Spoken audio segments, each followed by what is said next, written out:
The following video contains personal stories of Indigenous people who have experienced homelessness. Drug use, violence, foster care, residential school, and recounting traumatic experiences are discussed. Residential school survivors, their families, and Indigenous people dealing with intergenerational trauma can access mental health and crisis supports through the Indian Residential School Survivors Society at 1-800-721-0066. Others affected by this content can call 310 Mental Health at 310-6789.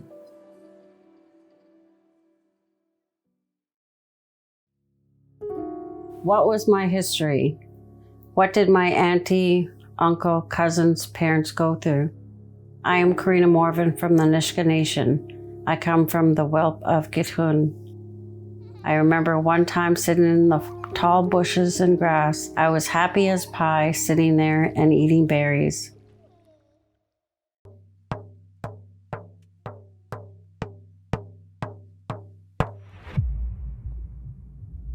For Karina, these safe and happy memories were soon replaced by memories of sexual abuse and shame. Growing up with that trauma led her to a cycle of addiction, abusive relationships, and homelessness. I had so much stuff happen to me growing up for many years, not by just one person, multiple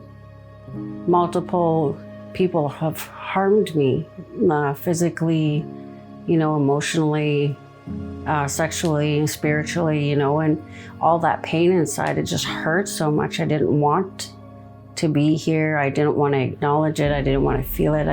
I was so ashamed of the stuff that I went through.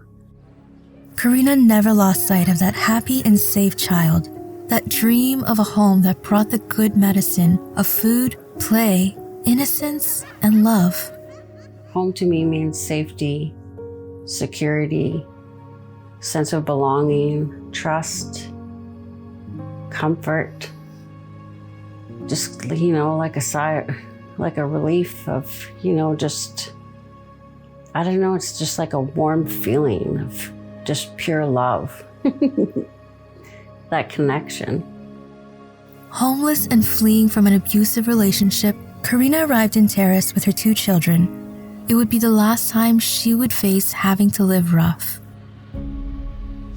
Yeah, about 13 years ago, I was homeless, and I had my 2 older kids with me, and all they had was a backpack. And that's all we had when we started in Terrace.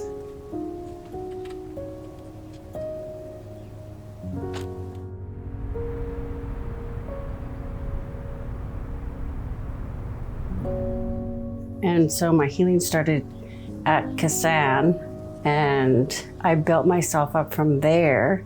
I love that what they have to offer there to help women that are not educated on, the resources that are out there for us. And I never knew that all the resources they have there for Kassan, for women or anybody that's experiencing homelessness or, addictions that are in place.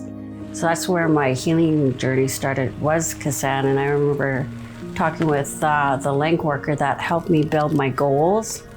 And one of the things I let her know is I'm gonna work for Kassan once I get better and, and I get stronger.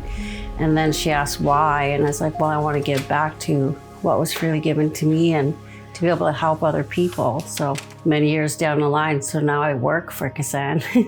It's one of my goals that I didn't realize that was gonna fall into place along the years as they went by, right? But it's so awesome. I love working at my place of work. I cook for, the homeless and provide meals. And I understand clearly what they're going through, like whatever emotions and feelings they're going through, I understand and I get it, and it really hits the heart a lot. And, I care about the people that are in there. And it's really touching to, have them be able to open up and, be comfortable and safe. Just from a meal, it will make, spark that conversation. And, having somebody open up that, sometimes doesn't, and gives them, they're just happy. It brings happiness to them, and a good memory of home. It's been going on 13 years this month that I've been clean from drugs, alcohol, and smoking. And I'm gonna get emotional. So last year was the first time that I wanted to live and that I'm happy. And I got what I've been looking for, is that love, not only for myself, but from somebody else. A safe place to dream, good food, and peer support are key elements in helping end Indigenous homelessness.